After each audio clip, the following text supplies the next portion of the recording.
Let's go ahead and get this meeting to order. Roll call.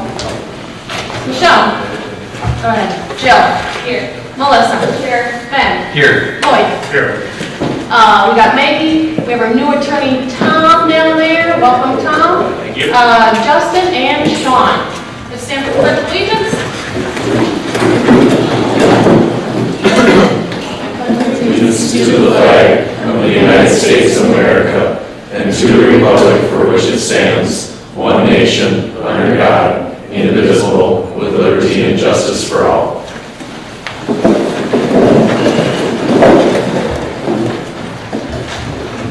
Any open forums? Maybe no?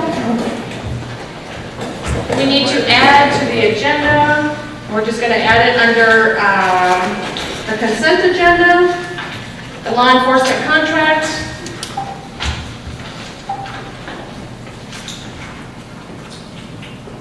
Under the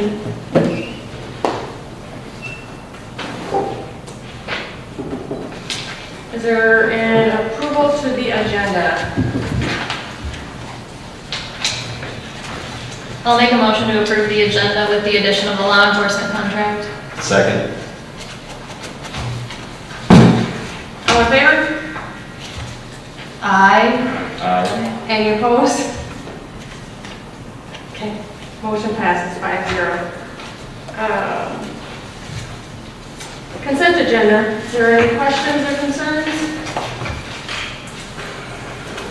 I don't have anybody about this consent agenda, but Wendy, maybe you can clarify. I have a question about last month's consent agenda. Can I say something about that at this time? If I can remember it. Okay. It was about the accounts payable. I try to missed, remember. okay, well, I missed it.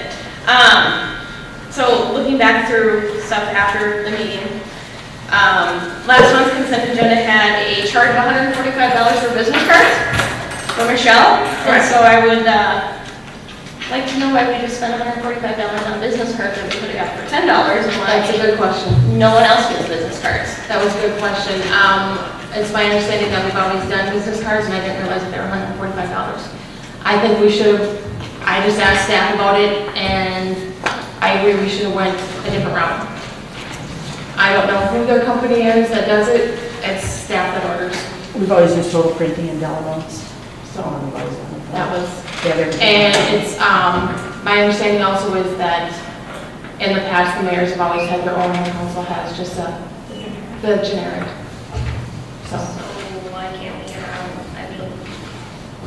well, why can't you use generic just because everyone else does? I just think that's a little ridiculous. I don't Money-wise, disagree. I don't disagree.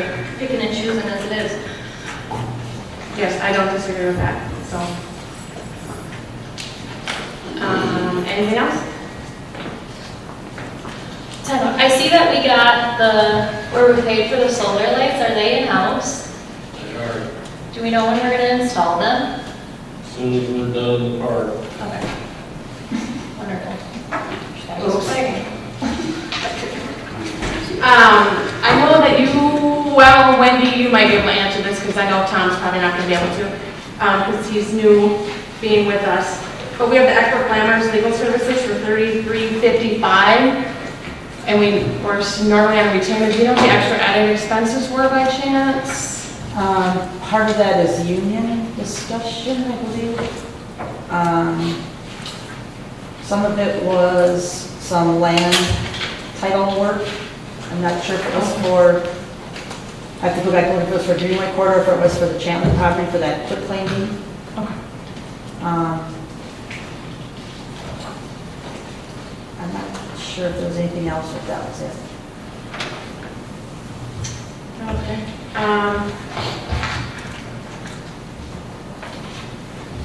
I have a lot of questions on Regional Park, Justin.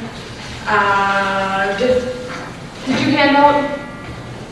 I had questioned Justin earlier about all the engineering fees, because currently we have a few of them. And just kind of get if you can explain those, Justin. I know you sent me an email, but if you could explain them more to council as to where the fees come out. Sure, I provided you with, as requested this morning, a breakdown of the invoice for the regional park. So, there was a total of 206 hours spent on the park from June 5th through June 30th. And I broke down in the memo kind of what each task was for each item. I don't know, I mean, basically, there was some staking of storm sewer, some adjusting of the proposed grade to provide an area for disposal of excess muck excavation. And there's a lot of detail in this memo, and I guess I can go through and read the memo, but I'm not sure. I mean, basically, in summary, it was staking for our survey crew when the Army was not there at the end of the project. The Army survey crew left early, so we had to come in and do some staking. Additionally, during the project, we did some staking in the storm sewer because the Army did not know how to stake that. There was project management, coordination between the Army, attending all the meetings. So I had some time in there for all of that, discussions on site, project meetings. And then we had an inspector out there, and that was probably the majority of the time was the inspector. And I broke down his time on the memo, kind of for each task and each item that basically he was responsible for inspecting, such as the erosion control inspections and reporting for the MPCA, the construction meetings, the coordination with the testing, and all the different inspections that he did, and what each one did per hour. So, if you have any more questions, or I can go through any more of those areas of detail, I certainly will.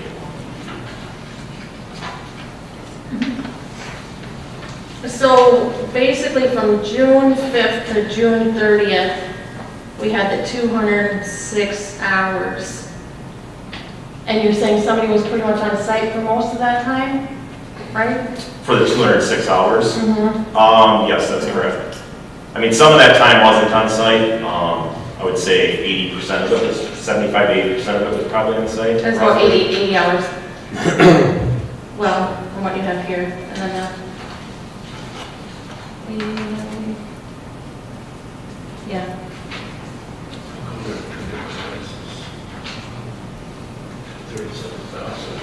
Well, you can ask Justin. Did we get a double bill, Justin? You got one for 37,000 something, and then. That's the June invoices. 20,000? Yeah, the first one is the June invoices, is that right, Wendy, I think? And then the second one is the July invoices. So there was nothing on the accounts payable from last meeting. For some reason, they didn't come through. So that's 2 months worth. Seems like a lot of money. Some of them were actually from all the way back to April. Some of your bills, I think, Yeah, the ones it's went stretched from over. April to June, I depending on think the that project June, I was. think that June billing cycle was a 6-week cycle. Yeah, depending on what the project was, some of it went back a ways. I have a question. Let's see, the June invoice, June 3rd to June 30th. Lance Ferguson. That is for driveway and recreational vehicle parking detail. What is that? That was, we developed a standard detail based on recreational vehicle and parking item. So we discussed that in staff, and staff decided that it would be prudent to draw up a standard detail so that basically it can be explained to, you have your ordinance, right? Mm-hmm. But putting it on paper in a picture format, so that basically the general public can better understand what the ordinance says without reading through it all. So if it's on a standard detail, staff decided that we should draw up a details that we can hand out for not only now, but for the future, anybody that comes in, that they could do that. So it's kind of similar to, we would make it part of our development standards as well, but a little different than development standards, because it's more on the private side of things. And at the planning commission, there was a discussion at length about these parking pads, and so they wanted to see an actual standard put in place, like how much depth rock would have to be and what these pads would have to look like, because they just had a lengthy discussion about somebody just throwing down an inch of rock and calling that a pad. And so they had asked staff to look into actually having standards in place. And the pictures that you handed out, correct, at planning and zoning meetings? Yeah. Yeah, so it was a. Show setbacks and where you can place it within the lot area, and things of that nature. That was, Driveways, things of that nature. Yep. that was a $500 cost to the city to do that? And I think it was, I don't know how many hours did you say it was? 5. 5 hours, yeah. We had to develop something from scratch, so. Okay. And then, our other consultants are kind of on a retainer. So my question is, I know that we all do staff meetings and stuff like that, but we have staff meetings, 6 hours. Well, we have the one here for 2 hours for $240, another one for 4 hours for $480. I don't know, I had asked Wendy about our budgeting and stuff, and we're kind of not really on, because engineering's throughout all of our section. Is there some way that we can kind of nail this down, like we do the rest of our consultants? I mean, I think we only have one consultant on retainer. Our attorneys, well, we haven't figured out our other consultant yet, whether he's an hourly or, you know, Well, or I a think retainer. wasn't the decision to let him work a few months to decide what his cost would be in order to do more of For an Mark. analysis for Mark? Right, and that's what we need to figure out. Right. So, it's just a concern. I mean, when we have, you know, these kind of fees, we just gotta make sure that we're staying in budget. And I know that we have to continue to have the staff meetings, so. Basically, all of our fees are, you know, you can, if you look at our invoices, we have a separate invoice for each project. So all of our fees are based on project basics, with the exception of what's indicated in the the general engineering. So we have a general engineering job number essentially each year that we bill anything that's not directly related to like a city project in there. So Right. like staff meetings are in there, any inquiries from residents, you know, grading or drainage complaints, and those just vary a lot from year to year and season of year to season of year. I mean, I guess if it's something that you want to further explore, we could look at that for covering those areas, but to be honest with you, I think the city would be best served only paying for the services that you get. You know what I mean? Yep. You know, there's specific things in there, and I try to provide a lot of detail on those. On the general? On the general engineering ones, you know, specific addresses, because they're not directly related to a project. So I try to make that very transparent on what it was and things of that nature. So even, you know, things such as review and grading certificates, that's completely dependent on how many building permits we get each year. So it would be very difficult. I would, you know, and to cover our expenses, I would have to assume high. You know, and I don't think that's fair either. Right. So we recoup those costs from the grading certificates. We get a fee from the developer. And we review, Wendy reviews that every year or two to make sure that what we're recouping in permit fees is covering the costs of those. So. Okay, yeah, and Staff meetings too, I mean, that varies depending on how many projects are going on, and what's going on, and everything else, so. okay. Other than that, like the Garfield Avenue project, and the 25 project, all those costs are included in the project cost that I present to you, like when you approve Garfield Avenue, those costs are included in there. They're within, you know, I must make sure that those stay within our industry standard, generally 15 to 20% of construction costs, and generally where they usually fall. Okay, because yeah, with your invoices, you have it laid out, Rolling Meadows, or, you know, that you worked on an AUAR, or whatever. Each one is broke out individually, Yep. so. Yep.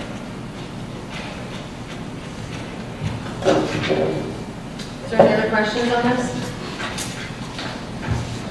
I got a quick one, Michelle. Yep.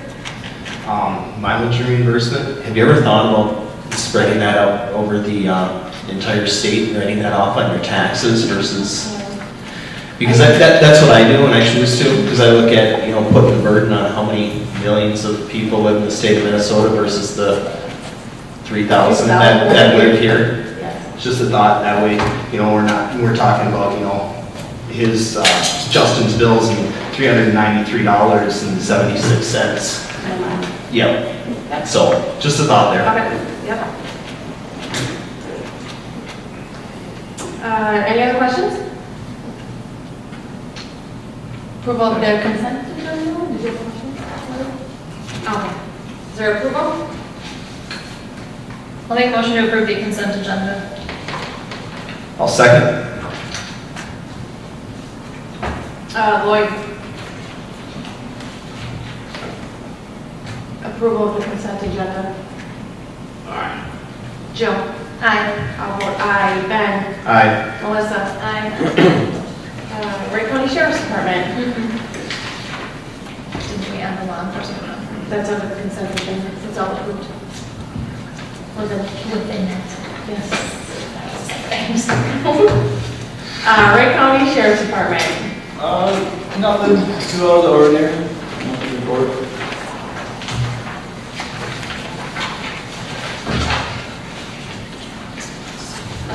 Reports, meetings, commissions. Who wants to start? Ben? Sure. I had, council, fire department, be on the old ribbon, and our little special meeting before this. That's all I can think of that I attended. Oh, and our finance review. You can go, Lloyd. Okay. Special council meetings, all the council meetings, planning and zoning, EDA. I did Park and Rec, personnel meetings, multiple resident meetings, council meetings, meeting with attorney, the special planning and zoning, special council meetings.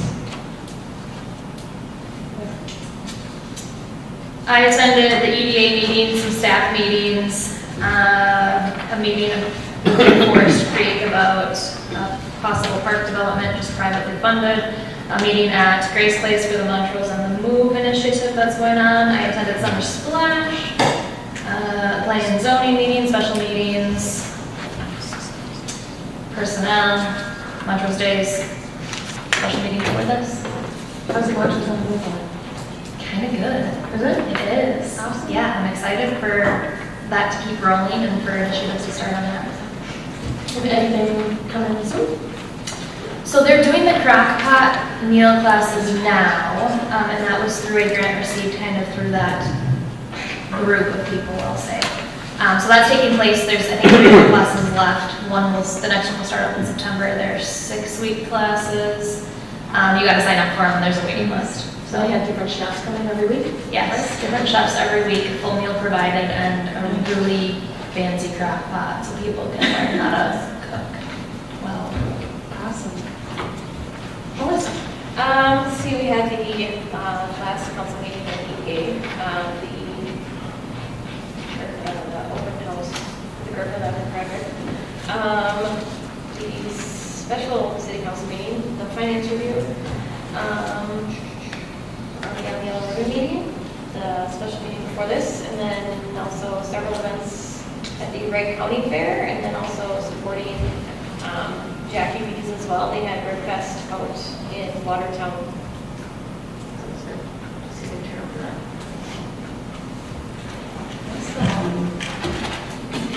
Kevin?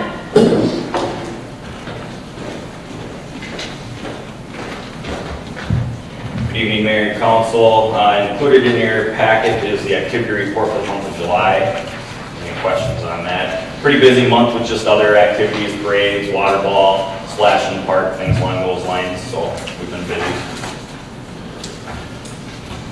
You guys doing water ball on Montrose Days? We are not doing water ball Montrose Days this year, so. Next item on the agenda is retirement of a firefighter.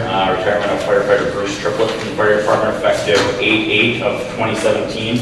He joined Montrose Fire Department on February 8th of 1988 and has served since for a total of 29.5 years in the department. So, Awesome. Thank need you. a motion to accept his resignation.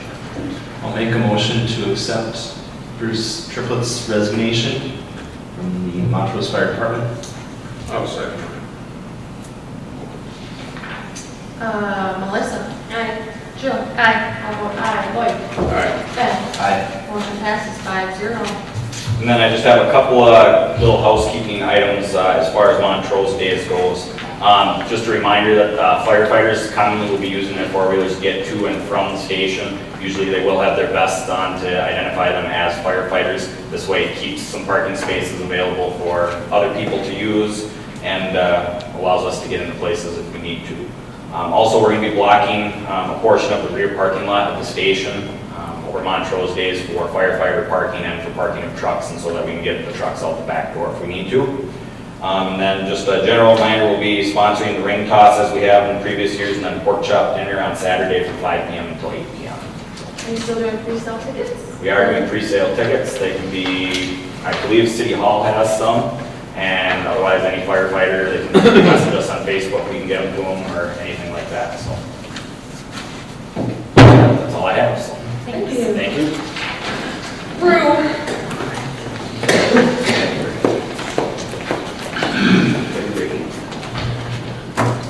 Good evening, everyone.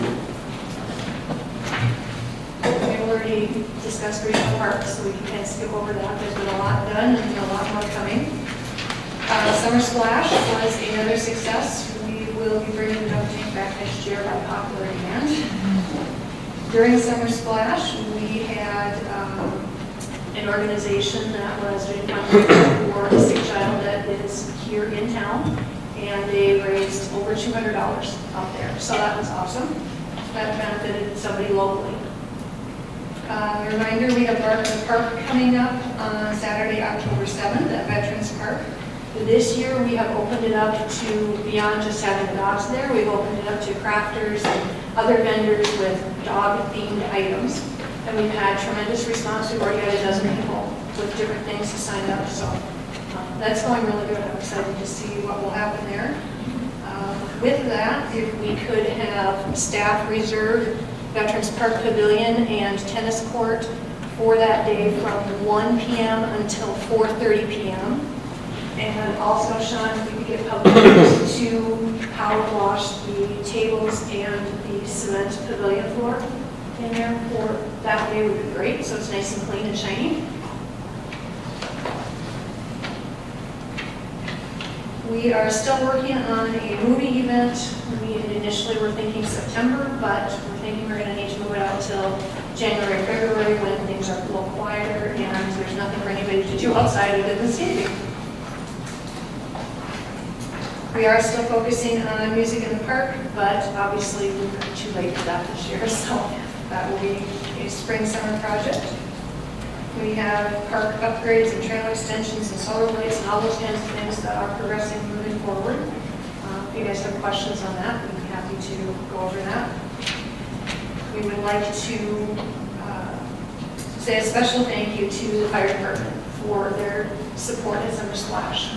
They go above and beyond, especially Matt Menard, who gets right in there and gets wet and has water fights for the kids and everything else. And, it really makes for a great event, and the kids love it. It's absolutely wonderful.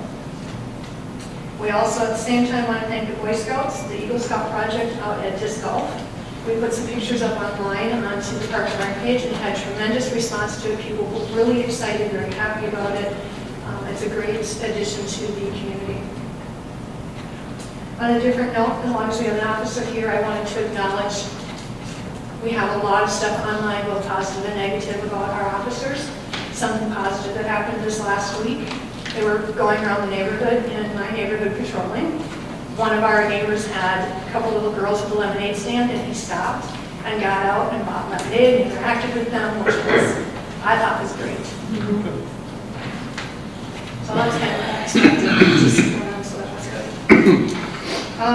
We also need to, since our attorney's here, get clarification on fundraising for Park and Rec. We've had a lot of conflicting information. If we could just get a final on it once and for all, so we can decide if we can or can't, that would be very helpful.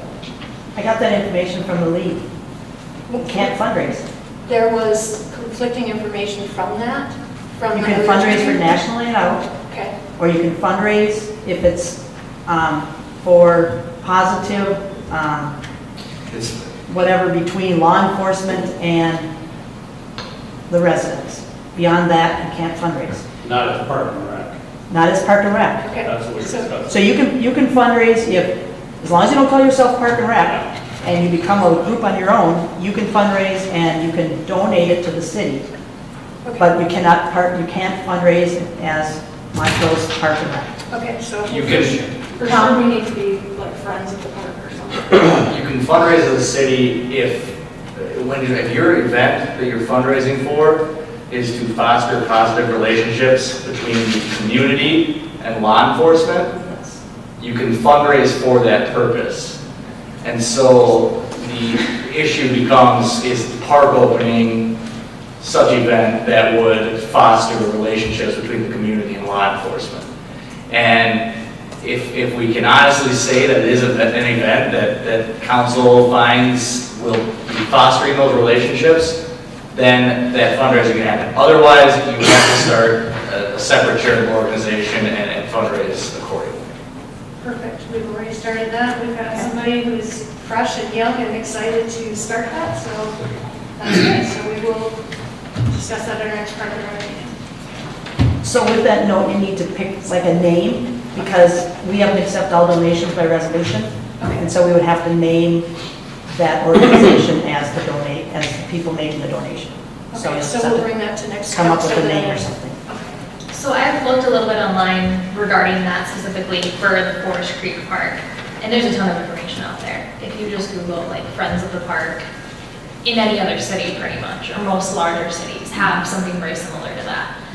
And there's a ton of really good information online, so just Google that. Any other questions for me? I also want to make a comment, just a reminder, if the Park and Rec Commission decides to solicit fundraising for National Night Out or fostering a positive relationship, it has to be before resolution of the council. It has to be to the letter and all that stuff. Correct. All right, thank you very much. Thank you. Maggie, planning and zoning. In your packet is the July 19th planning and zoning minutes. I can answer any questions that you have from that meeting, if you have any.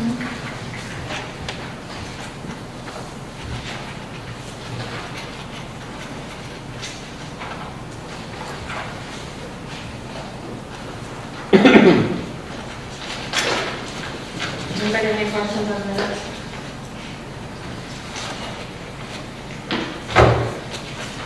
Okay, in front of you is ordinance 2017-7, recreational vehicle ordinance amendment. We had this come to the council at the previous council meeting. There was a request for additional information. Essentially, this ordinance, just as a recap, it's kind of expands, there's been a previous public hearing at Planning and Zoning Commission. Then it was followed up by a council meeting. And then it was, there was a motion for staff to draft this ordinance based on those discussions. The changes would go from allowing 2 recreational vehicles currently to up to 3. It includes additional language that the Planning and Zoning Commission requested on the construction of an approved driveway surface standards. It also would allow up to 1 of those recreational vehicles in the driveway. The other 2 would have to be parked. If there were more than 1, they would have to be parked on the side or in the back on an approved surface. That ordinance is in front of you today. Those are the main points. If you have any questions, I'm here to answer them. I have a quick question. So if someone were to have 2 lots that are not adjoined, would that technically then be 6 recreational vehicles between those 2 lots? Because they are not adjoined lots? Well, if it's a vacant lot, I believe you cannot have anything on that lot. Like, you can't have recreational vehicles at all, if it's vacant. I mean, I would have to look more specifically in the code, but we've had situations where people have had recreational vehicles on a vacant lot but they own it, and it's in a different section of the ordinance, but you're not allowed to have you can't just use it as a storage site.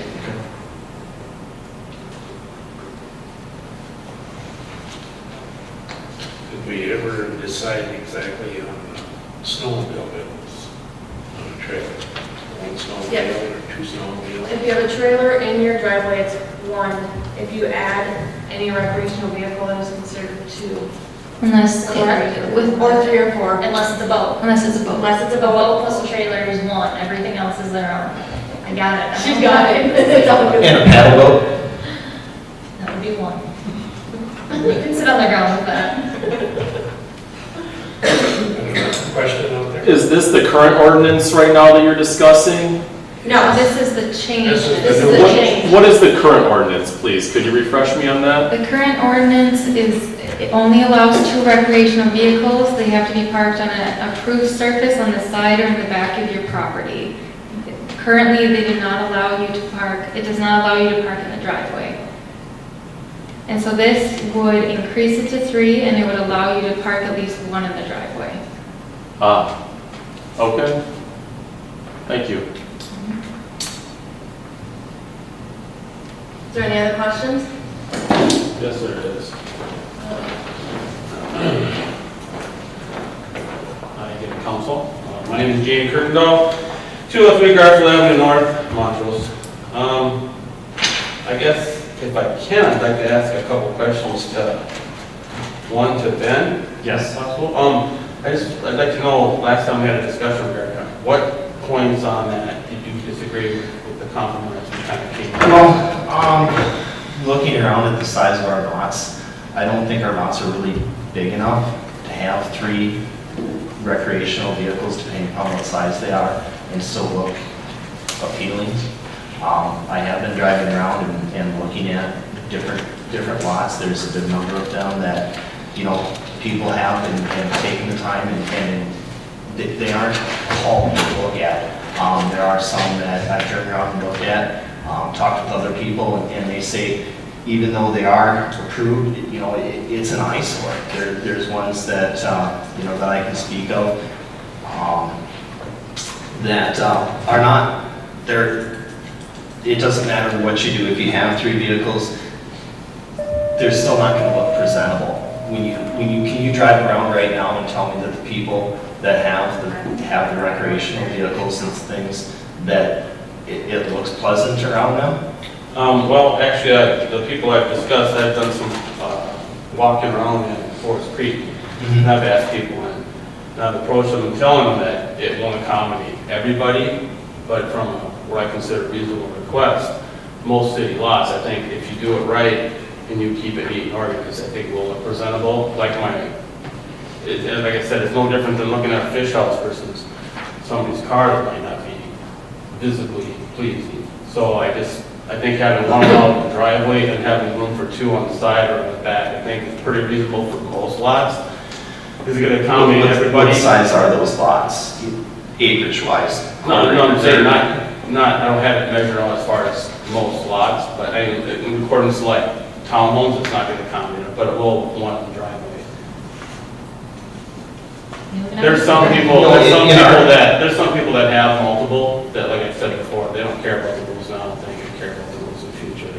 I just think, being that utility trailer was included in recreation vehicles, that's why I came up with 3. And then I've come up with an alternative, if you want to leave it at 2, with an open trailer. My thing is that some people use snowmobile trailers for utility trailers.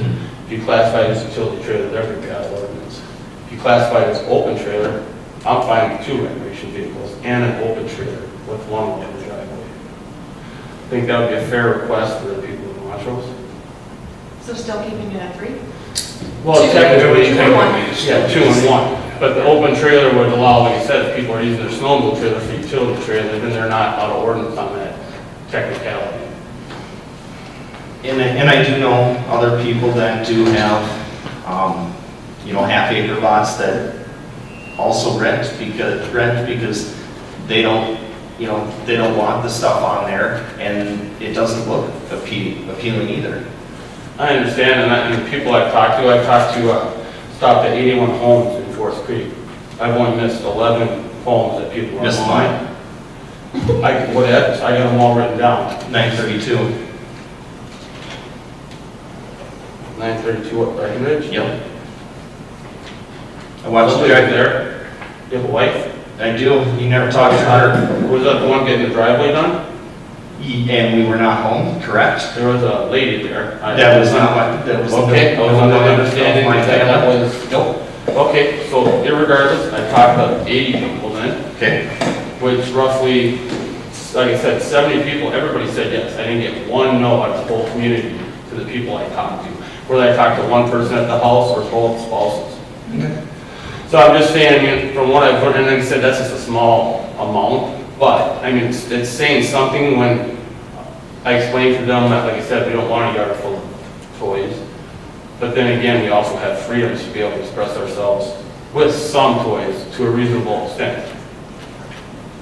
So, that's all I have. My other question, and that's not up for review yet. Thank you. Thank you. Am I allowed to make a comment on this, on the general? You need to come up. Yeah, you need to come up. Introduce Come yourself. on up. Oh, absolutely, sorry. You got I've it. never been to a meeting before, That's but I okay. came up for this issue specifically. Well, Just welcome. state your name and your Hope to see you address. here some more. All right, fantastic. My name is Adam Glickman. I live at 305 Garfield Avenue South. I heard about this issue. I just wanted to come out and say that, regardless of lot size or anything else, one of the reasons I moved to this community, and I think is attractive to a small town community to people, is we have things. I mean, and we buy a property, so we have places to put those things. And as long as they're all serviceable items and things aren't just dilapidated on blocks in the yard, I don't think there's much of an eyesore. And like the gentleman before said, that we have a certain right to have those things on our property, and if people don't care for that, they also have that right to avert their eyes. Bottom line, I mean, I moved to a place like this because it seemed like it was a nice small town community where I would leave people alone and they would leave me alone. That's, one of the founding principles of this country is live and let live. And I think that's an important thing to remember. And I don't think necessarily having a couple of boats or vehicles or snowmobiles or four-wheelers, really affects anybody else. As long as, everything's maintained, I don't see a problem with it. I don't think it's necessarily anybody else's right to say anything to anybody else for keeping those things on their property, because the bottom line is we live in the upper Midwest for this very reason. We don't live out on the East Coast. I travel this country for a living. I've seen all 48 states. Some places people can't even own a boat because they don't even really physically have a place to put it, regardless of what people think about it. There's a reason that we live in a place like this for many people, and it's that, pardon me, it's that we can have these things, we can have these freedoms to put something on your property and just have it there. And, live your life. And that's basically all I have to say about it. You're welcome, thank you. Just a reminder on that, this ordinance has been in place for, I don't even know how many years, the 2 recreational vehicles. So it's not something new that's come to the council, it's something that has already been in place. Since with a- 2011, Just with a correct? revision of it. Well, it was changed in 2011. So, Changed from what? that I am not sure of. I believe, wasn't that the terminology of what you could park on? Wasn't that? It was the surface that you could park on. Yeah, think I you're believe right. that was what the change was back in 2011. Was creating a better definition. Wasn't there something to that? Either way, it was in place before any of us were here. So, is there any other discussion?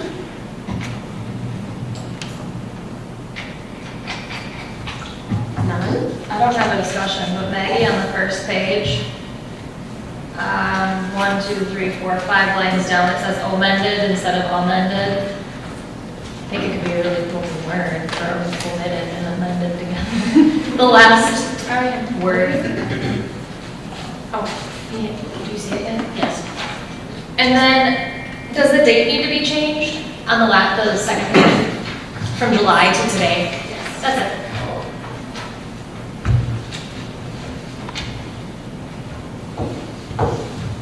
Is there a motion then? I will make a motion to approve resolution 2017-7. Recreational. Is there a second? I'll second. Ben? Sure. Lloyd? I'm still gonna vote no, I don't like the snowmobiles being eliminated from the track. Is one. I will vote aye. Jill? Aye. Melissa? Aye. Motion passes 4-1.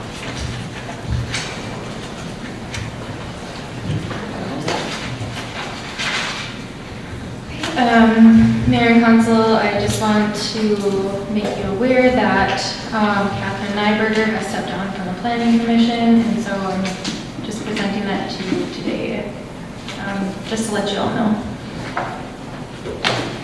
You'll make a motion to accept it? Yeah. I'll make a motion to accept her resignation. I'll second. Lloyd? I'll vote aye, but not voluntary. She was one of the best people we had on the committee. We need more people like that, so. Okay, I'll vote aye. Jill? Aye. Ben? Aye. Melissa? Aye. Motion passes 5-0. Personnel committee. The meeting minutes are in your packet. We met last Monday, August 7th. There's discussion about the Montrose Days Parade. It's coming up later. Yeah, which will come up in the next section. City attorney updates, discussion on Mr. Lumen joining our team and working towards resolving several of the issues that were outstanding with Edward Weimer's. Discussion on the resignation of the city clerk treasurer, which we already discussed more at length, so I think that is pretty self-explanatory. Kevin brought up the retirement of Bruce Triplett, and then discussion on the ongoing policies through the fire department. And we adjourned at 3:30. Any questions? Maybe administrator. So this is, I've already put in my notice to the council, but this is just a formal resignation, or at the council meeting, just to tell you all formally that my last day is on Thursday. It's been a pleasure working for the city of Montrose, and I wish you all the best. Likewise. Yes, we thank you for what you've done for us and wish you the best of luck as well. Do we need to officially accept your resignation? I would say so. Probably the best. Okay. I'll make a motion to accept her. I'll second. Jill? Melissa? Aye. I'll vote aye. Ben? Aye. Lloyd? Motion passes 5-0. There is no old business, so we'll go on. Montrose Days Parade. Oh, sorry, Montrose Days Parade Council. Maggie, did you get did they send the form to you? Yep, it's been filled out. Okay. Anybody attending? I will be in the Beyond the Yellow Ribbon, and that's where I will be. There. Lloyd? Where's the Jill? We'll start down. Lineup is along. Lineup is Oh. Down down. your middle. Yep. I think I'll.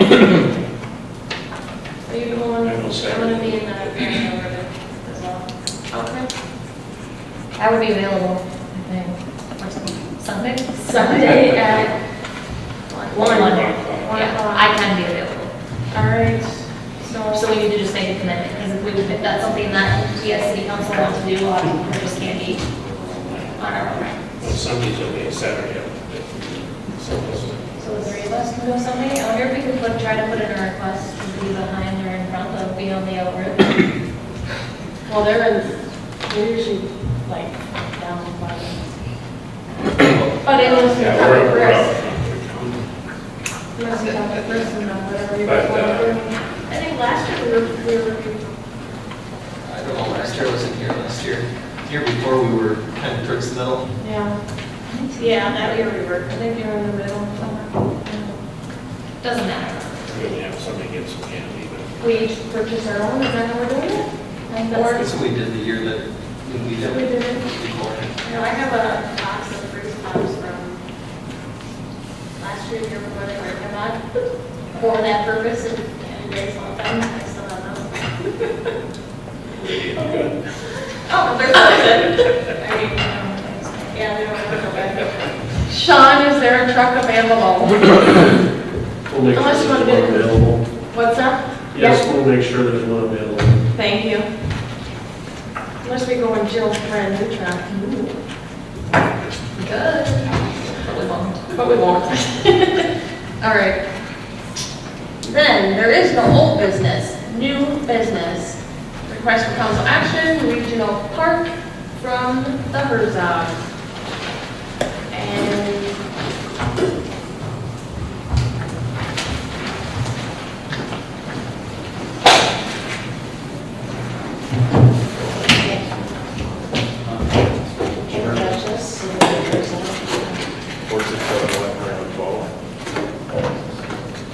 First, I'd like to know from the council who's going to want to see the regional park. Let's talk about the regional park. Me. I know Michelle's going.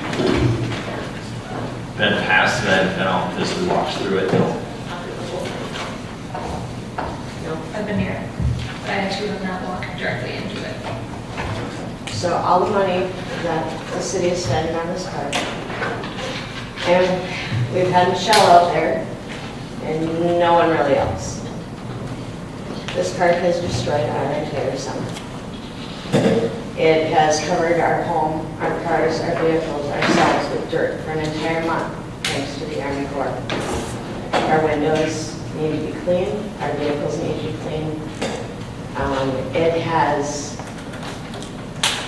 destroyed my son. He now has medical diagnoses of anxiety because of this park, and tics and fears that have come from everything that's gone on. This wasn't just a 1 month thing. Now we're 3 months out, 2.5 months. I know we'll be into 3. I've heard from some people on that work for the city that why should the city care? Because we are Marysville Township and not Montrose. How fair is that? My kid goes to Montrose School. We spend our money in Montrose. We bank in Montrose. We eat in Montrose. Our address says Montrose. So why do people say that, why are you even dealing with us? Because we're not Montrose. We are Montrose. Want some help? What, I mean, this has been brought up, you missed that meeting, Ben, but it has been brought up before in a meeting. And now you guys are winding down, I want my stuff cleaned. I also would like to talk to you about a fence on the west side of the property. It's the west side, right? The incline from our yard to that road is very severe, and it's a very short incline. My child has special needs. That is a danger to him. Before the park went in, we didn't have any dangers in our yard. Now, we have a severe danger on the north side, which thankfully the city is putting a fence in, and we want to talk about this fence too. We also need it on the backyard because where the property line is to the road is just feet, and it's a severe hill down to the cement. Major issue for us. I'd also like to know how many times our property has been surveyed. Because a week and a half ago, we were just informed we lost another 10.5 feet off the north side. Now, if you're going to start this big project and have the Army come in, don't you think you would survey the home in the very center of the park and make sure that you are not touching their land? Sean, Justin, how many times has our yard been surveyed? Why is this new information a week and a half ago when we've been talking about this park since 2013? Would you like to answer, Mayor? Go ahead, I don't know the answers.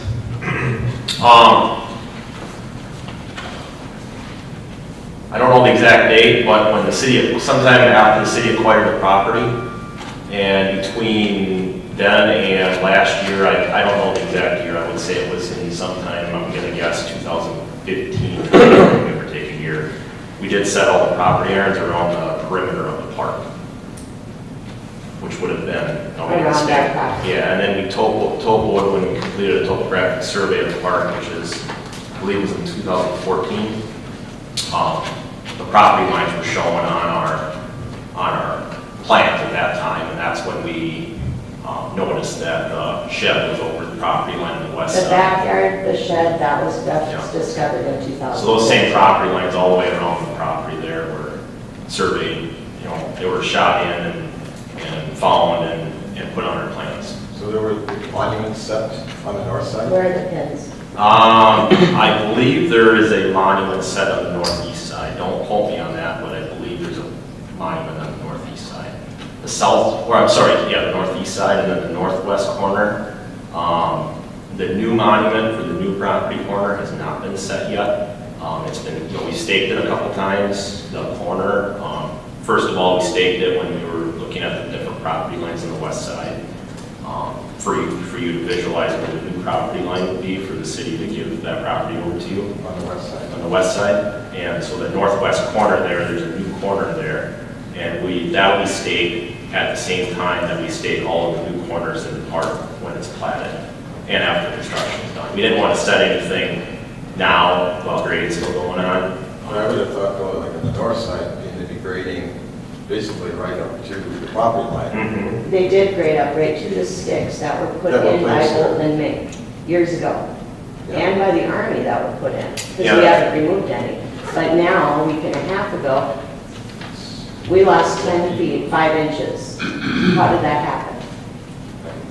I know that we staked along the property line on the north side. We actually put stakes in the ground one time, to my knowledge. And then the Army did it during the project for their benefit to make sure that they stayed off the property. Since I've lived there, I've never had a stake in to where it's at now. Yeah. I never have. I guess, we staked it, that's the property line location, I guess. If you want to hire a surveyor to This park look at shouldn't it. be costing us money, though. This is the thing. It shouldn't cost us. It's not We costing staked the rest it of the according to your city. legal description. We staked the property line according to your legal description. Okay, so it was staked. And So you according to the staked your city's house the legal first time description. then? First or second? We only staked it one time. Just this last week and a half ago? Yes, along the line, we staked at that time, and then we set pins the other times, which I don't know if you saw those or not. I couldn't see it, if you've seen those. I'm just not. How does it move? How It does did. it move? If you said you only staked it one time, how did it move? How did it not leave? How did stakes end up, wooden stakes, end up from Bolton Main along the north side Yep. when that wasn't the property line that they put them on? How could that, how hard? That was the Army stakes. Well, there were Yours stakes, too. there were stakes earlier before the Army put stakes there. There were stakes scattered that were not back where they are now, which is supposedly the property line. I don't know what those stakes were or what they said. Did they say property line or? Yeah, they I said guess, property I don't know. line. I mean, it was. I asked our surveyor if it's been staked once, and that's the only time I remember being staked. But Stake you control, we staked put a it lot of after stakes the out Army there. left. We put a lot of stakes out there, but I've never Yeah. staked the But property. I can't imagine it, with all the work that was being done out there, why it wouldn't have been, okay, we're gonna survey that north side, we're gonna survey the whole property. We did. Just not me. It's on the plan shown even on the website, the property lines are on there. That's where I just can't figure out why, how all of a sudden, I trimmed a bunch of the trees in that woods that are back, so they could do this fence on the north side. And going by what everybody was showing, hey, this is about the line, so I went back. I mean, if somebody else wants to survey it, they're welcome to, but So, confident in the location that you set. Well, and maybe in this line, this blue line that's there that we see now, that's supposedly the correct line, that's fine, if that's what it is, that's what it is. But nobody knew that until a week and a half, 2 weeks ago. Nobody. But the Army was here in June. I mean, that's the discrepancy. You should have had our property staked out before those Army guys came in. And you did. You had your little wooden stakes up. The Army came in. They put another setup right next to yours. We didn't touch them. The Army came back while you guys were all gone on vacation at the end. And they were not doing what they were supposed to do the last 4 days. And that's when they ripped those stakes out. And they left a couple of them, I think 3 total. And so now we want to know how this moves. I also want to ask you about that back sidewalk that I know it's not in the plans anymore, but I went back and looked because you said that there was a purpose for it, a reason for it. Who approved you to do that? When Justin makes these plans for the city, who is he reporting to? Who gets the final decision on how things are approved for Justin? Council. So when was it brought to the city that you were putting a sidewalk in? Because I've been back, even on the 2015 map, there's no sidewalk there. You know, and it's like, who is really watching this project?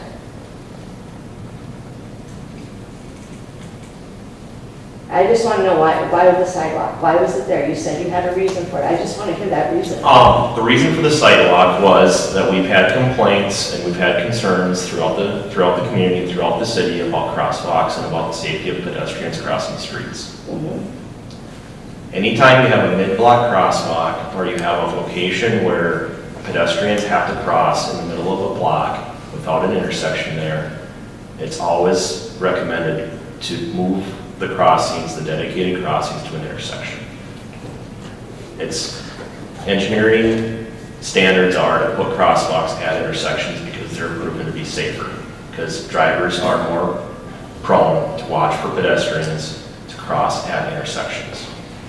There is a location, there's a trail that runs north and south along the west side of the road, the new road that will be going into the park. There's also a sidewalk on the east side along the parking lot where the baseball and softball field is. As it was originally laid out, that sidewalk terminated there and did not go any further south. So therefore, if anybody was traveling north-south along the west side of the park, or along the west side of the roadway, they would need to cross in the middle of the block at the parking lot location. So I added in a sidewalk on the plans for the grading so that the grading could be done and we could plan that a sidewalk could go in there someday. But council, it was not an extra cost because there was no improvements for the sidewalk being done at this time. So I was trying to accommodate the flexibility to the city in the future that a sidewalk could be put in there someday whenever the roadway and the sidewalk gets done. Because I felt like that was the safest opportunity for a pedestrian crossing, was to bring sidewalks on both sides of the road, because there's potentially going to be a lot of traffic on that road during big event times, that it would be safest to have sidewalk on both sides of the road in that area. And going all the way, extending all the way south to Aspen Lane. Again, it would have to get extended when the sidewalk got in, it would have to get extended south all the way to south to what's the east-west road there? 7th Street. So that there'd be sidewalk on both sides and then they could cross at that location. That's the reason for it. And I guess it was a pretty small detail that didn't cost the city anything at all to put that into plans, to plan for it. And then in the future, it could be put in or it wouldn't have to be put in either way. So that's the reasoning for it. When it ended at the end of our property, it didn't go down through the community, through the rest Our of the plans park, didn't down to. Right, our plans didn't go that far. That's what I'm saying, it would have to get extended in the future. We didn't do any grading there, it was outside the grading limits, so we didn't show it on the plans south of your property. But the assumption would be that it would get extended. If it was decided to extend the sidewalk on both sides of the road, it would get extended south all the way to Aspen Lane, not I guess my point is, when it was brought up to us at, 10 on a Thursday morning, you called me and said, come back here, let's talk about a sidewalk. who okayed, first of all, that the sidewalk went in besides you? It wasn't going in, it was just being graded for me. So on this plan, I mean, the plan has been kind of a moving target the entire time. Right. I mean, we've moved the tennis Right. courts, we've moved the basketball courts, we've moved the playground potentially. Nothing on this plan is 100% set in stone other than the roadway, correct? Right. And so, I mean, I understand that it might be on there at one point, but until, it's a pay-as-you-go project, and so we are under the assumption that there will be adjustments to the plan as we go.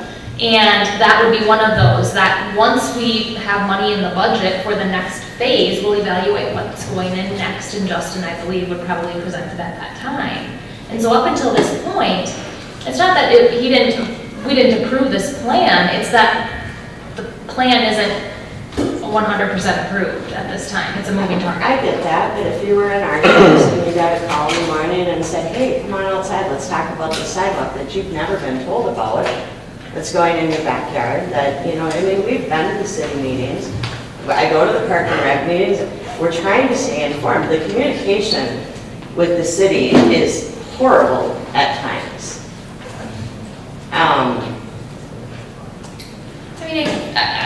Even from the very start, when this park was just a dream, and you sent out the survey, no survey was sent to this house that lives in the center of it.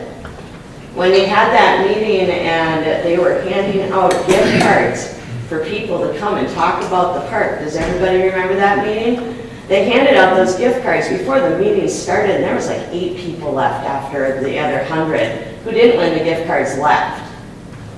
You know, at first, yes, was it hard to swallow that we're going to park around our house? Yeah, yep, we've done that, we're good. But if you're going to put it up, do it right. The hills around us, they haven't been graded or de-rocked at this point, you're going to lose a lot of blades on it. You know, do it right from the start. Park and Rec had a guy approach them about doing lacrosse on the Hakusaki field.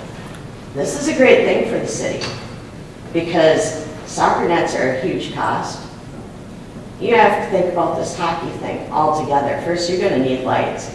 It gets dark before 5 o'clock at night. Kids don't get out of school until 3. So you got a 2-hour window where parents aren't even home until like 5. After dark, they can't play out there. The only time they can play is the weekend. Why are we putting that much effort into a weekend when we don't even have a hockey team? Lacrosse team wants to come out, they just want you to mow their field. Start small. Take care of your stuff first. Help us get back to where we should be. Because this summer has been horrible. Besides the dirt, my son, the gophers that have destroyed our lawn and our gardens. Friday night, we had some disrespectful teens out behind the park. And the one time I call the cops, they say, yeah, just come and take care of it, you know. Then Bolton and Mix trailers broke into. You know, this stuff is coming, and it's coming our way, and we don't need to be affected by this. Because according to some people, we're not the city of Montrose. Can we talk about the fence on the back side of the yard, the west side? How you feel about that? Or would you like to come out and see the slope that's there, so we can talk about it after you're all informed? That would be a good idea. I mean, we're open to tours, come on out. We'll show you around.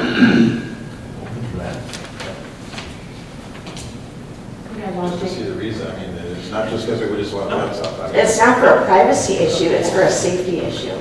Well, and to me, if I were in your shoes, I would want a fence also to keep people out of my property.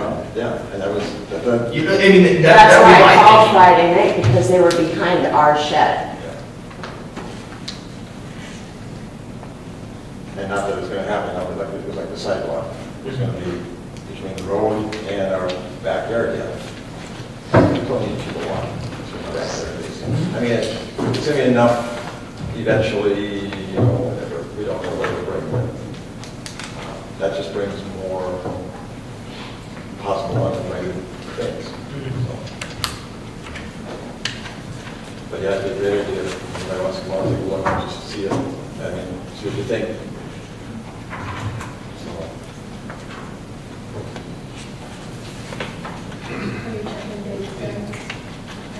June 6th and Sean, 8th. is there going to be a Wow, fence it's around over? Yeah. their whole people? Oh, I'm sorry, my son's having surgery tomorrow. I'm sorry, Lori. Lori, I didn't hear you.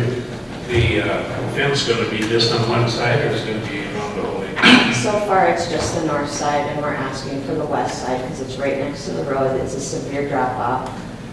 The south side hasn't been touched by the Army. It's still an open hayfield pretty much. But we're not asking for that. We're only asking for what you guys have destroyed and disturbed to keep our kids safe.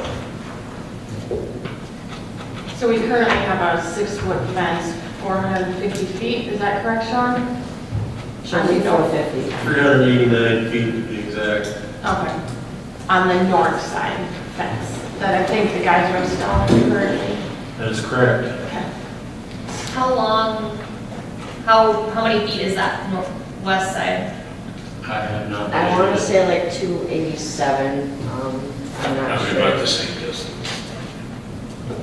No, the west side. The west side is shown. We're gonna have to look at where your driveway is going to Yep. be, what you're going to want us to do there. I don't know, if you want to run a fence right across there for now, I don't know. What's your intention? You'd have to have a gate. Can't get in and out of the shed. I'm certainly willing to put it up. I've pretty much exceeded my authority putting the first one up. And this would be a council decision. And that's why we're here, trying to do it the right way. I completely agree that the one on the north side, to keep the park people out of there. It's going to be the greatest sledding hill in Montrose if you've got children. Now that you made it public, yes. There's a lot more I can do. That was one of the factors why it went up. It should have been the factor of the safety of the kid, because that's really what That it was was another for factor. us. So if the council wishes to proceed, we certainly can. Is there a day that the council can go out there that works for, I've been there numerous times. So whatever works for any of you guys? This week, Tuesday and Thursday are bad days. You can drive it from the backyard there, right? If you go down through the parking lot, around, on tennis courts, you get down the back road. That's the way I was up What time do you get done with work on Wednesday? I would like to call and see it. When he's home at 5:30, they just got to cut back. Mondays and Tuesdays, really good days, Fridays, really good days.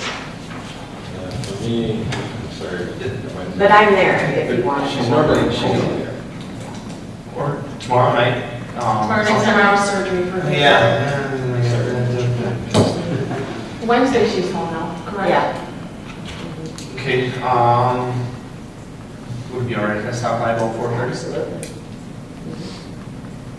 Anybody else want to join that part? I can't join at 4:30, but I can stop by about 6:15 after I drop my kids That off. works for us. I'll try either at 4:30, and if I'm not, I'll be there at some point Wednesday. Can I say something in regards to their yard? Sure. I've been out to their yard, and I guess my point would be, what if it was your yard? What if it was your kids that couldn't go outside because you couldn't breathe? You Yeah. couldn't walk because there's mud on the ground, on the grass. I mean, what if it was health issues that your family was suffering versus, I mean, it's easy for all of us to say, hey, it's not that big a deal because they're right in the middle of it. And I've been out there. And I think doing the right thing, like I said, they're asking for a simple fence. I think that should be allowed until whatever the project ends up being. And I said, I don't see why half dozen guys can't go out for power washers. I volunteer to go out, to go clean everything they got in their yard is just dirt. So I don't think that would be a significant cost to have half dozen guys go out there pressure washers. We got fire hydrants right there, so it's free water, right? We have 3 fire hydrants. Yeah, with so I mean, we everything. could go out there and pressure wash the building, his house, windows, stuff like that, cars, give him some car wash, something like that. To me, that's doing the right thing. This was a man-made occurrence. This wasn't a natural occurrence. This was caused by this project at hand. So to me, I just, like I said, I present to you, what if it was your place? How would you want it, taken care of? So, that's all I have. So you guys will all go out there Wednesday? All the other ones? Okay. Well, the fence deal, we should make a motion to go ahead and do with that. We can take the money out of the general funds if we have to, do that a little bit.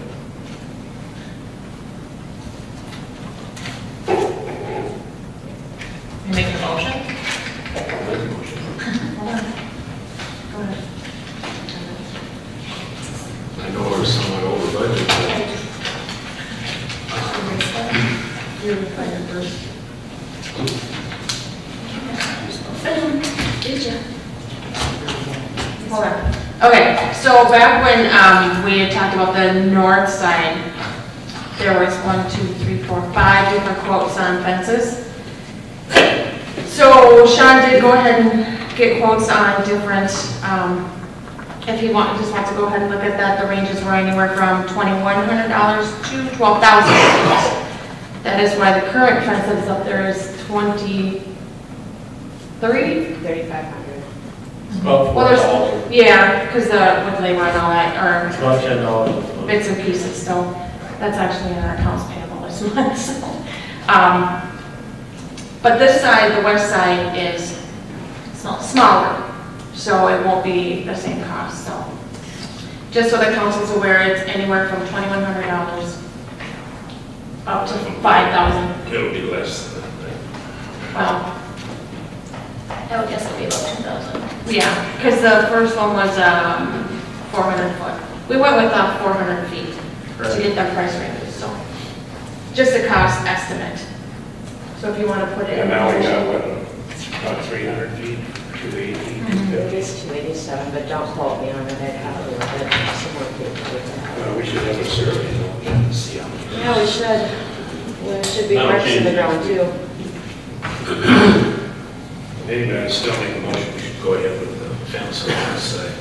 Do you have a cost in between? Not to exceed certain amount? Well, $500 to $1,500. To Only 1,500? 15, I'm not sure. No, because we started, the starting is like $2,000. Sean just said roughly figure about $10 a foot, correct? Correct. So that, roughly $10 a foot at 300 feet is $3,000. But it's not 300 feet, so. No, she said Well, it's 200. yeah, I don't know again. So we can Right. figure at 3,000, but it'll be less. We just need an estimate, not to exceed whatever. Okay, preferably not 1,500. Okay, not to exceed 3,000. There you go. Is there a second? I'll second that. Okay. Lloyd? All right. I will vote aye. Ben? Aye. Jill? Aye. Melissa? Aye. Motion passes to get a fence on the west side, 5-0. I would like to make one comment to Mr. Jamie there. Stating that the city hasn't done the right thing. This is $13,000 that the city is trying to do the right thing. So I just want to be aware of that too. Yep, I understand. That's every taxpayer, and I have to be accounted for that $13,000. Okay, thank you. Thank you. Thank you very much. Also, I just caution council, if you guys are going to do a concerted effort to go out there, be aware of those open meeting laws, so maybe just go out there at your own individual time. Oh, yeah, separate. Definitely.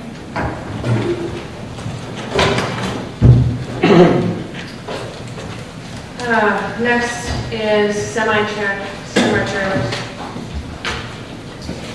Evening, council, mayor, my name is Jason Murphy, I live at 107 Hill Street.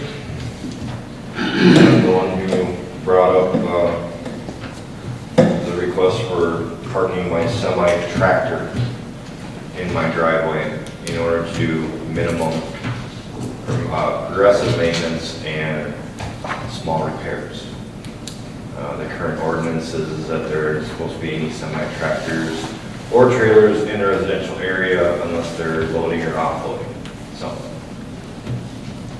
This is a property that I pay mortgage on the house, I pay the taxes in the city. for this property along with my mother. It's not someplace I store the tractor. I bring it there for maybe a couple hours a day during the week, or a Saturday afternoon to fix some wiring, replace a headlight. I'm not looking at doing a major engine overhaul or anything like that.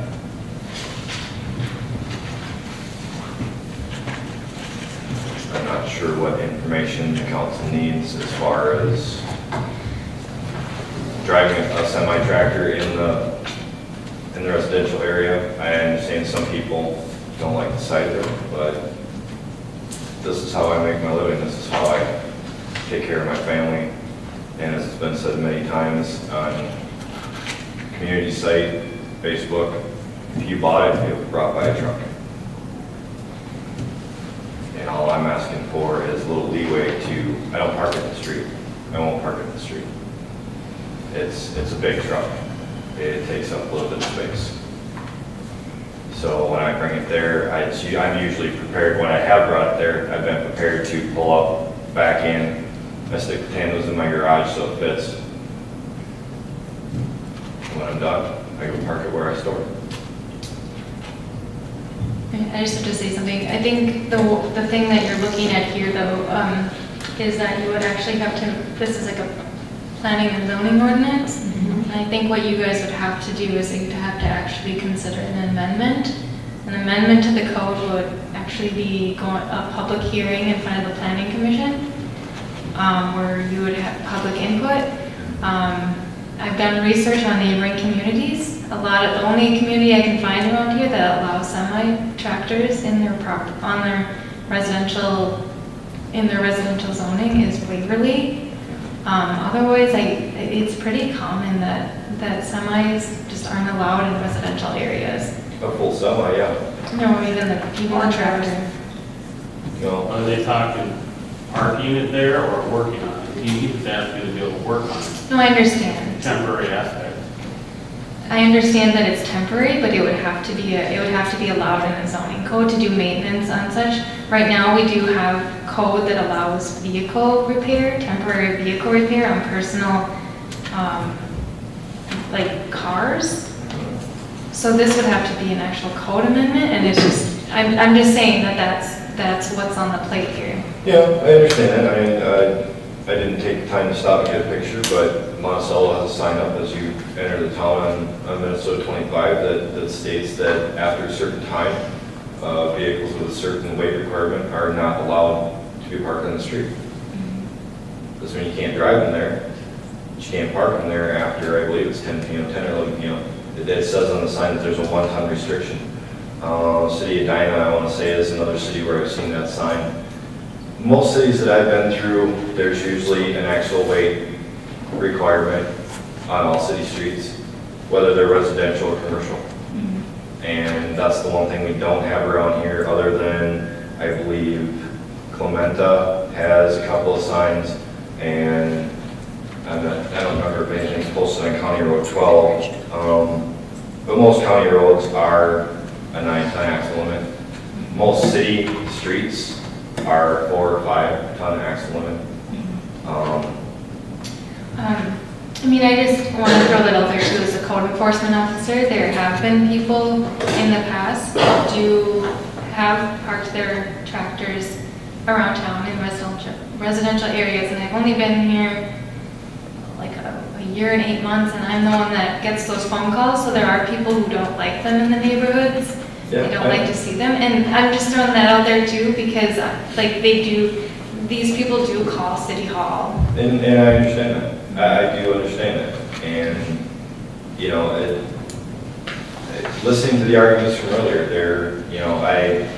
I wanted to get up and address what Jamie was talking about, that, you know, there's houses around this town that, in my personal opinion, need to be cleaned up, you know, because of the way they look every day, all day long, you know. But that's just making, and you want to get on the subject of appearances or people don't like to see it. Well, you gotta take everything that sits in everybody's yard then. But it's not just sight, it's sound as well. I've got every neighbor around me. Their complaint last year was the guy I bought the tractor from and him starting his 2008 Harley Davidson motorcycle and taking off out of the yard. I could park the tractor in front of my house and start it, and nobody in their houses right next to me could hear it.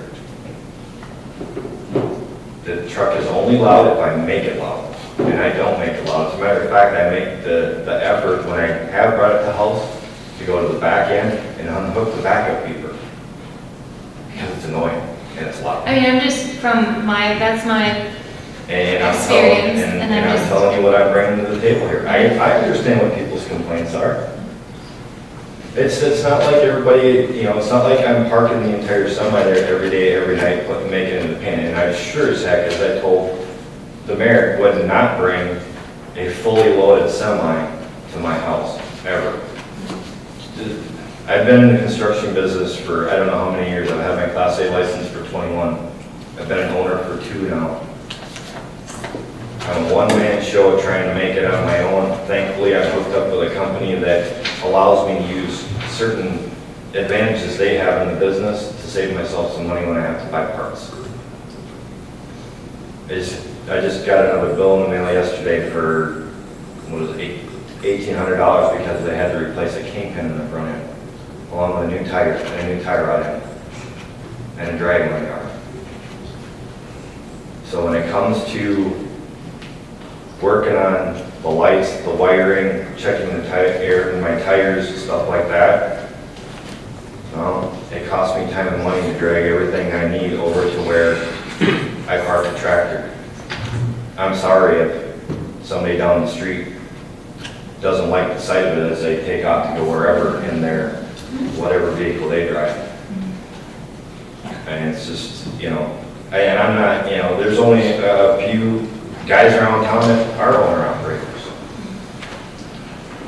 And this is all we have. This is what we do. I understand. It's why I said, I said, I'll work along with the city to try and figure out what is fair for everybody.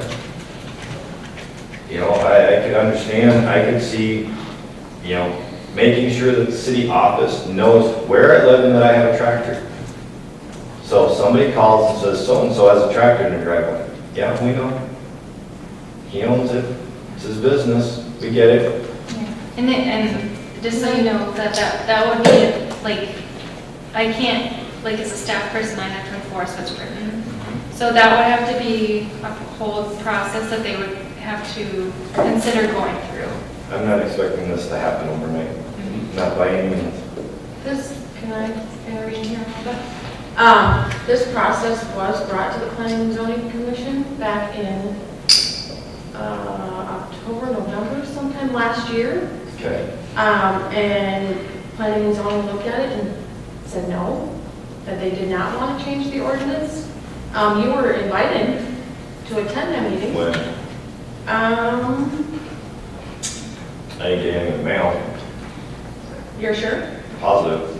Okay, because there's 7 letters that I have here that were addressed to you at your residence, asking you to attend, stating that these subjects would be at planning and zoning or council meetings, and that you could address this at any time.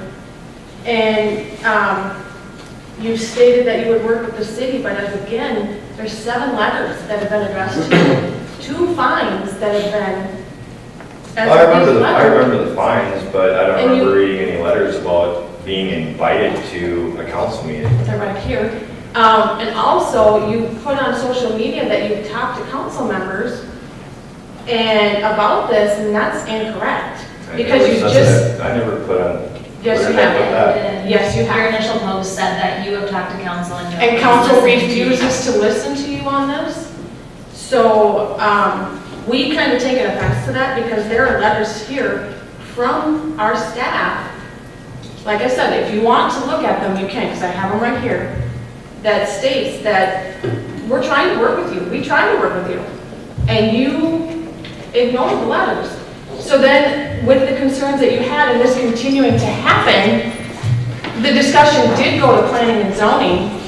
And there was also a survey that was out for Yeah, I was told the survey was online on the city's Facebook page. It was online, it was on the city's website, on the Facebook page.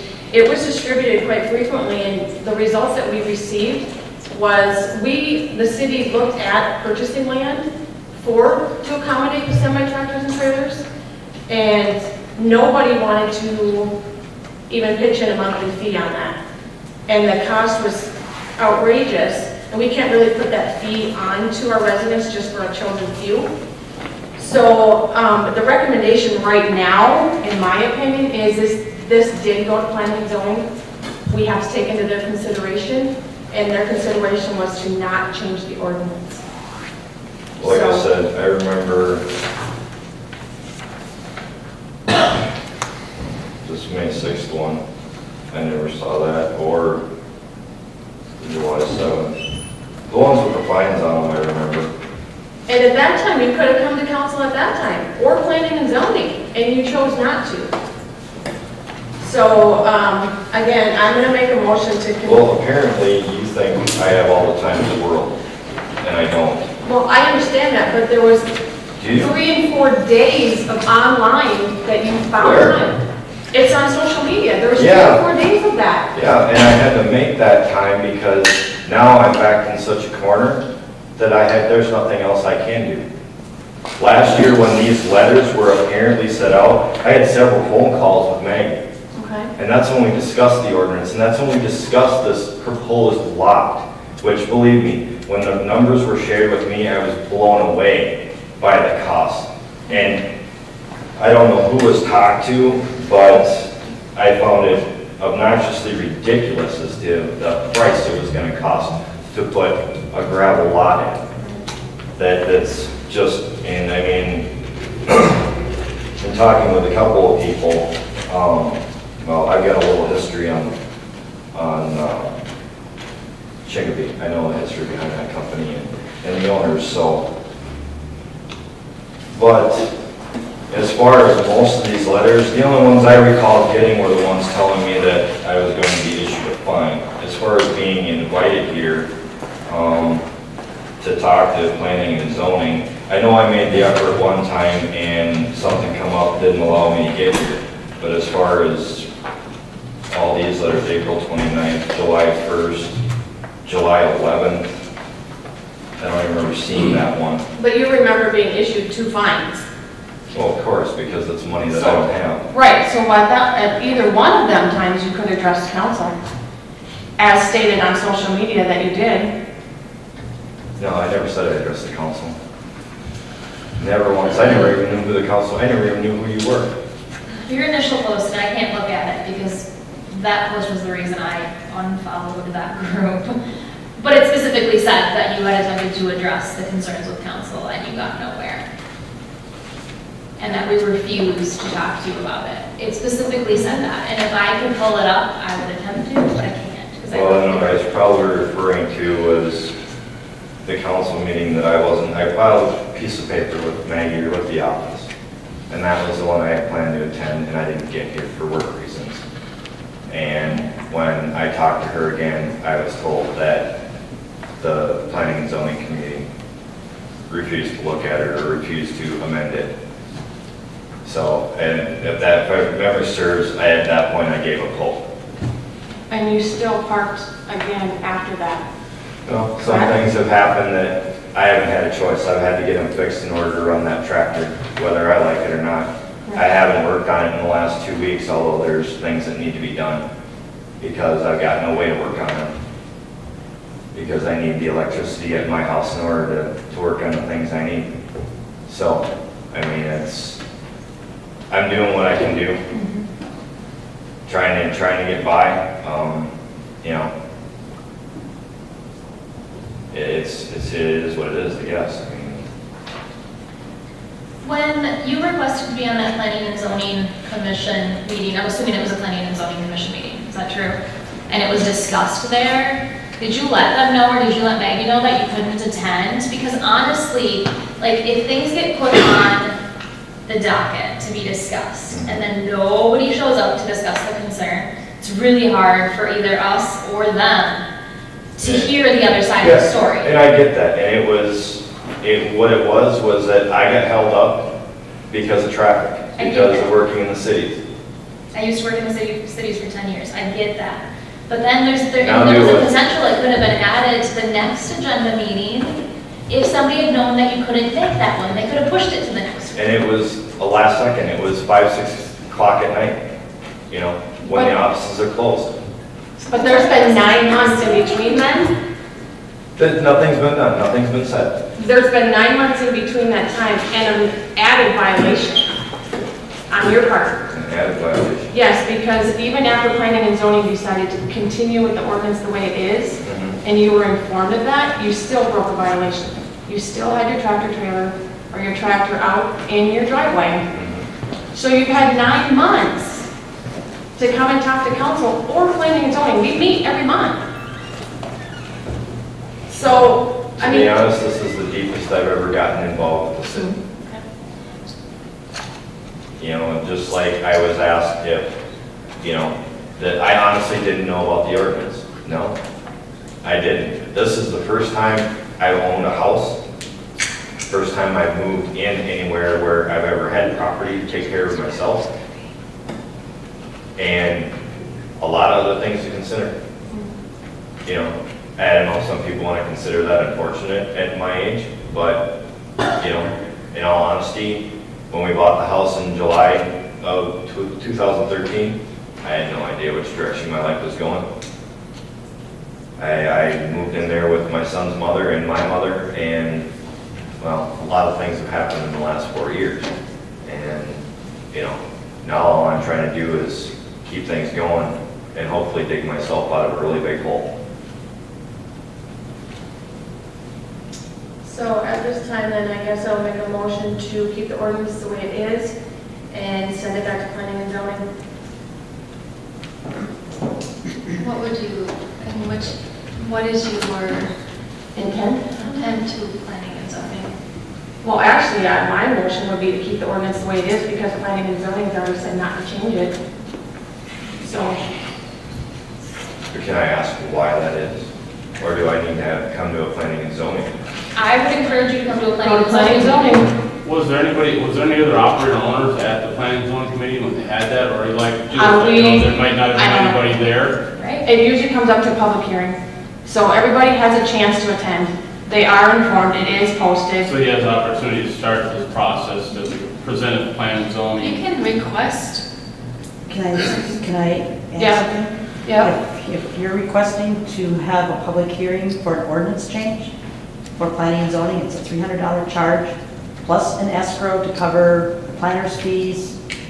When we change an ordinance on our own, we pay all the fees. But if somebody requests an ordinance change for a specific reason like this, we charge a $300 fee for doing that for all the staff time and publications and everything. Plus we charge, it's either $500 or $1,000 escrow to cover the planner's fees and anybody else that has to look at it. If it's planner, attorney. So there is a fee involved in it. So if you're interested in going back to planning and zoning, there is a fee involved that we have to have up front because they have to call for the public hearing. And then there's no guarantee that the planning and zoning will change anything. I mean, that's their decision. So just so you know that you would have to pay that money and all you would get back is whatever's left out of that escrow. So it could cost you potentially $1,300. Yeah, but I mean, what's the point of sitting down and having a discussion with planning and zoning if it's not going to go anywhere? That's why I want to let you know that. That's why I want to let you know that there's a fee before you. I just don't want you to. Do we have to go to the public hearing route, or can we just put it on? They can discuss it, but if they're going to change an ordinance, it has to be a public hearing. Correct, but they could still discuss it in, say, That's what I'm saying. August. That's what I'm discuss saying. it, but If if we you're- discuss it and come up with something, and then And we then- have to do the public hearing, well, then yeah, then that justifies me putting out the money. Okay. And at that I point, just I want you have to a know that problem. if you yeah. do call for that. But I'm not public gonna pay hearing, $300 to have a discussion, Right. Right. and then we don't do a public hearing. Well, that's why I wanted you to know that if you do call for one, there is a fee, so. Yeah, I You feel like. can start with the discussion. Yes. That's what I'm looking for is the discussion and understanding certain things as far as planning and zoning is concerned. So, and I don't know when the next one, I think, when is it? Next, unfortunately, no, it's this No, it's this Wednesday. This Wednesday. But the agenda is already, we can't add that. You know, it's, in all honesty, I have some things I have to take care of Wednesday night that I would rather not put off anymore. It's the But third Wednesday of every month. third Wednesday of every month. So next month in September, it will be the 20th. Okay. Now, is there anybody I can contact as far as, I mean, would I need to bring anything? Am I, you know, Just your discussion like you did tonight. just my discussion? Okay. And any other data you want to provide. Yeah. All right. Well, that gives me a place to start anyway. All right. Thank you. Thank you. Can I get them back? Oh, you do I? Yes, No, thank you. You should have copies. I have no idea where they're at, if I do. Okay. Upcoming meetings. Okay, we have the Highway 12 meeting at City Hall at 5 o'clock on Wednesday, August 16th. Planning and zoning at the Community Center at 7 on August 16th. City Council Budget Workshop meeting at City Hall at 5 p.m. on Monday, August 28th. We also have the town hall meeting on August 28th, following the workshop at 7 p.m. That was gonna be my question, is it okay if we meet at City Hall for budget and then you guys can come over here? Because it's that way if we need anything, it's It's there. on there? Yep.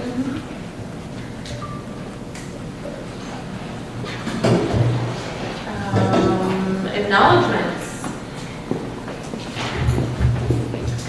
I want to acknowledge the Montrose Fire Department for Summer Splash, along with everybody on Park and Rec that pitched in to help for Summer Splash, make it a great day.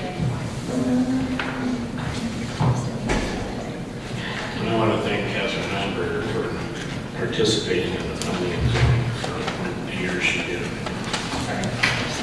And also, I think we should acknowledge Bob Afton for what went on at the park out there, which he didn't charge anything for. And I'd like to acknowledge the Eagle Scout for that fiscal project. I know Brew kind of recapped some of these in the Park and Rec. Which his name is Colin Rice. We're doing that. And all the volunteers that were out there helping him these last 2 weekends. A lot of Boy Scouts. I'm not really sure who was out there, but they had quite a good turnout. Yeah, in our packet, I just put a thank you to Bruce Triplett for his 29.5 years of service on the Montrose Fire Department, and a thank you to Catherine for her years of service on the Planning and Zoning Commission. I'd like to thank the fire department for helping out in the communities, coming out on National Night Out, talk to other people. You know, it's good to see you guys out in the community, and thanks for riding the truck. Your application's still pending on my desk if you want to fill it out. Okay. Is that with my $5 fee because we were at the scene of the accident? Yes, yes. Okay. Yep. It's sitting there waiting for you. All right, thanks. Anything else? Is there a motion to adjourn? So moved. Second. All in favor? Any opposed? Motion, or